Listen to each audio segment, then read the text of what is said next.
Jadi mudah-mudahan Allah jaga hati kita, baik ketika kita diuji, bahkan ketika kita diberi nikmat, supaya dalam dua keadaan ini kita tetap menjadi mukmin yang ajaban, yang ideal, yang baik, yang insya Allah Allah suka sama kita. Kalau diuji sabara fakana khairallah, kalau diberi nikmat syakara fakana khairallah. Kalau dia diuji dia bersabar dan itu kebaikan untuk dia. Ternyata diuji ujung-ujungnya baik. Lewat apa ujian menjadi kebaikan? Lewat sabar. Bukankah Allah bilang wabasyiris sabirin? Sampaikan berita gembira kepada orang yang sabar. Ada banyak kebaikan yang Allah sediakan untuk orang yang sabar kalau dia sabar. Dan kalau diberi nikmat syakara.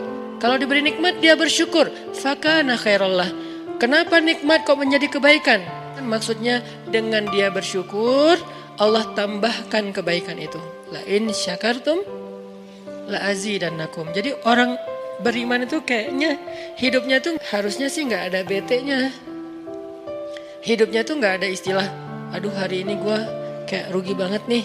Nggak ada orang yang beriman rugi. Kan hidup kita tuh di antara dua itu kan. Cuman varian ujian itu aja macam-macam. Varian ujian itu misalnya kalau di surat Al-Baqarah Allah menyebutkan 3 varian ujian kan. Ba'sa, dharra, zulzilu. Ujian fisik, ujian harta. Harta ini termasuk karir, kerjaan, usaha, bisnis. Dan ujian zulzilu, ujian perasaan, termasuk diputusin. Atau orang yang dekat sama kita jadian sama yang lain. Atau mungkin di unfollow oleh ya gitu deh. Saya kalau udah ngebahas bab ini agak gimana gitu. Jadi 3 varian ini masuk kategori apa? Masuk kategori ujian. Tetap aja 2. Kalau nggak ujian nikmat. Antara 2 itu nih. In asabathu sarra syakara wa in asabathu dharra sabara. Udah gitu aja. Dan nanti bahkan sampai ayatnya gini. Alladzina yunfiquna fis sarra'i wad dharra. Orang yang tetap beramal soleh lewat hartanya dalam keadaan dia berkelebihan atau dalam keadaan dia kekurangan.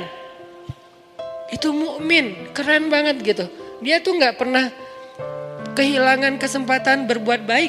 Baik beramal soleh ketika dia dalam keadaan dikasih nikmat maupun beramal soleh ketika dia dikasih ujian, tetap aja beramal soleh.